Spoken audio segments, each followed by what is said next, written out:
विश्वास एक बहुत ही कमाल की ताकत है ना। मुश्किल से मुश्किल हालात में यही हमें हिम्मत देती है। पर क्या हो अगर यही विश्वास हमारी समझदारी पर, हमारे विवेक पर पर्दा डाल दे। आज की कहानी कुछ ऐसे ही नाजुक से संतुलन के बारे में है। ये कहानी है मोहन शर्मा की और उनके विश्वास की एक ऐसी परीक्षा की जो आपको भी बहुत कुछ सोचने पर मजबूर कर देगी। ये सिर्फ एक लाइन नहीं थी। ये तो मोहन शर्मा की जिंदगी का मूल मंत्र था। उनका पूरा जीवन इसी एक भरोसे पर टिका था। वो मानते थे कि उनकी भक्ति एक ऐसा मजबूत कवच है जिसे दुनिया की कोई भी मुसीबत तोड़ ही नहीं सकती। पर असली सवाल तो ये है कि जब जिंदगी खुद इस विश्वास को परखने पर आ जाए तब क्या होता है। तो चलिए, कहानी शुरू होती है एक बहुत ही शांत, बहुत ही खूबसूरत से गांव से। सोचिए, एक विशाल झील के किनारे बसा हुआ एक प्यारा सा गांव। हर तरफ सुकून और शांति, बिल्कुल वैसा ही माहौल। और इसी शांत गांव में रहते थे हमारे मोहन शर्मा। पूरा गांव उन्हें उनकी गहरी आस्था के लिए जानता था। उनके लिए भगवान सिर्फ मूर्तियों या मंदिरों में नहीं थे, बल्कि हर जगह, हर पल उनके साथ थे। और यही मानना उनकी सबसे बड़ी ताकत भी थी। उन्हें लगता था कि जब उन्होंने खुद को भगवान को सौंप दिया है तो अब उनकी रक्षा की जिम्मेदारी भी भगवान की ही है। फिर एक दिन सब कुछ बिल्कुल आम था। मोहन शर्मा झील के किनारे यूं ही टहल रहे थे कि अचानक एक ही पल में सब बदल गया। किनारे पर जमी काई पर उनका पैर फिसला। वो अपना संतुलन खो बैठे और इससे पहले कि वो कुछ समझ पाते, वो उस विशाल झील के ठंडे पानी में जा गिरे। अब सबसे बड़ी मुश्किल ये थी कि मोहन शर्मा को तैरना बिल्कुल नहीं आता था। पानी उन्हें लगातार नीचे की ओर खींच रहा था। घबराहट और मौत के डर के बीच उन्होंने वही किया जिस पर उन्हें सबसे ज्यादा यकीन था। उन्होंने अपनी पूरी आत्मा से, पूरी ताकत से भगवान को पुकारा, मुझे बचा लो, मैं आपका सच्चा भक्त हूं। उन्हें पूरा भरोसा था कि उनकी पुकार जरूर सुनी जाएगी। और ऐसा लगा भी कि उनकी पुकार सुन ली गई। मदद आई, लेकिन उस रूप में नहीं जैसा मोहन शर्मा सोच रहे थे। मदद का पहला मौका बहुत ही साधारण रूप में उनके सामने आया। पास से ही गुजर रहे एक आदमी ने मोहन शर्मा को पानी में छटपटाते हुए देखा। वो तुरंत दौड़ा और बिना एक पल सोचे उसने एक रस्सी उनकी तरफ फेंकी और चिल्लाया, अरे भाई, इसे पकड़ लो, मैं खींच लूंगा तुम्हें बाहर। एक छोटी सी कोशिश जो उनकी जान बचा सकती थी। लेकिन मोहन शर्मा ने उस रस्सी को पकड़ने से साफ इनकार कर दिया। उन्होंने उस आदमी को डांट कर भगा दिया। उनके दिमाग में बस एक ही बात थी, ये मदद भगवान की भेजी हुई नहीं हो सकती। मेरे भगवान तो खुद चमत्कार करेंगे। वो किसी इंसान के सहारे का इंतजार नहीं कर रहे थे। खैर, पानी में संघर्ष करते करते कुछ और वक्त बीता।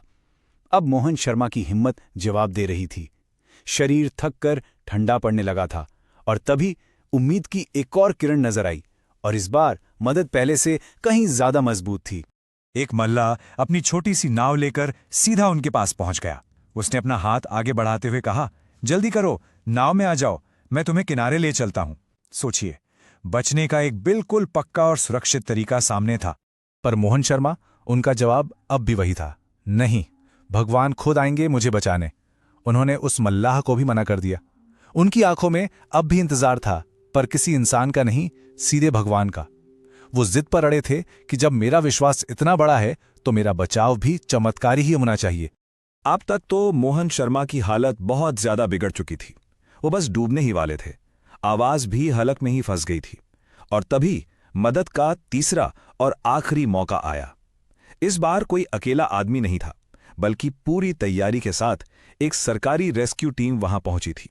उनकी मोटर बोट तेजी से मोहन शर्मा के पास आई। एक ऑफिसर ने उनकी तरफ लाइफ जैकेट फेंकते हुए जोर से कहा, घबराओ मत, हम तुम्हें बचाने ही आए हैं। ये समझिए कि इंसानी मदद का सबसे बेहतरीन और सबसे संगठित रूप उनके सामने था। लेकिन आप यकीन करेंगे, अपनी आखिरी बची खुची हिम्मत के साथ भी मोहन शर्मा ने सिर हिलाकर मना कर दिया।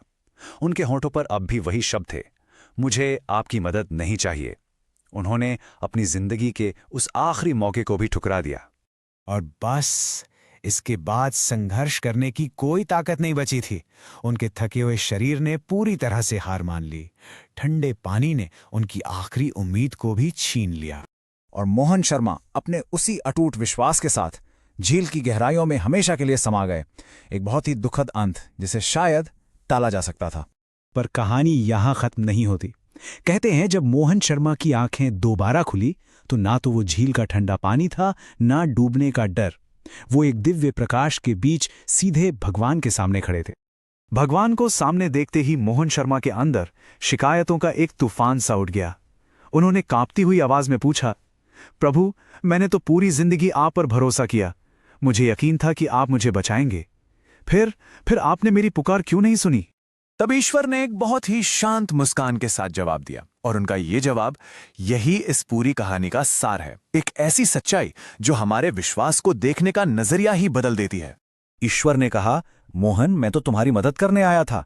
एक नहीं बल्कि 3-3 बार आया। वो जो आदमी रस्सी लेकर दौड़ा था, उसे मैंने ही तो भेजा था। वो जो मल्लाह अपनी नाव लेकर तुम्हारे पास पहुंचा, वो भी मेरा ही भेजा हुआ था। और वो जो बचाव दल आया, वो भी तुम्हारी ही प्रार्थना का जवाब था। मैंने तो हर बार मदद भेजी, पर तुम उसे पहचान ही नहीं सके। और यहीं पर इस कहानी का सबसे बड़ा सबक हमें मिलता है।